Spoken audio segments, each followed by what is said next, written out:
পৃথিবীতে এমন কেউ নাই যে আপনি অপরাধ করবেন আর আপনাকে ডেকে বলা হবে যে এসো আমি তোমাকে ক্ষমা করে দেই। এরকম কেউ কি বলবে? বলেন।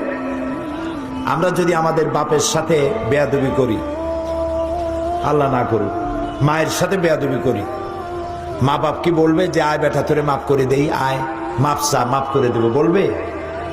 মা এবং বাবা সন্তানের জন্য কল্যাণকামী। মা বাবা মনে মনে এটা ফিল করেন, ছেলেটা যদি এত বড় বেয়াদবি করলো, যদি মাপ চাইতো মাফ করে দিতাম, এটা ফিল করেন, কিন্তু মুখ খুলে বলবেন না যে আয় মাফ করে দেই। আকাশ আর জমিনে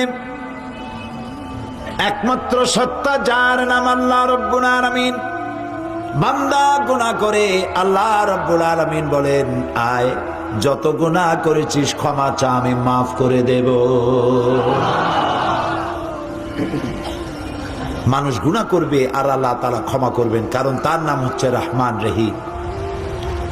এর অর্থ এই নয় যে আপনি জেনে বুঝে গুনাহ করবেন আর মাপ চাইতে থাকবেন, গুনাহ করবেন আর মাপ চাইতে থাকবেন।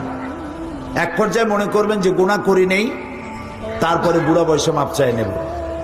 এরকম যদি হয় তাহলে এই ধরনের তওবা নিয়ে যারা তামসা করে, তওবার দরজা তাদের জন্য নয়।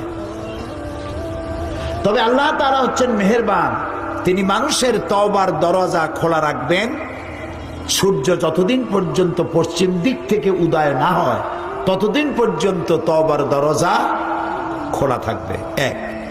দুই নম্বরে, তওবার দরজা বন্ধ হবে একজন মানুষের জন্য তখন যখন সে মার্জে মৌতে মুবতালা হবে এবং মৃত্যুর কারণে তার গলা দিয়ে গড়গড় করে আওয়াজ আসতে থাকবে, সেই পর্যন্ত তওবা দরজা খোলা থাকবে। কিন্তু যখন মরণের যন্ত্রণা শুরু হয়ে গেল, গড়গড় করে আওয়াজ বেরোতে থাকলো, তারপরেও যদি তওবা না করে তাহলে আর তওবা থাকলো না। এই পর্যন্তই আল্লাহ তার তওবার রাস্তা খোলা রাখেন।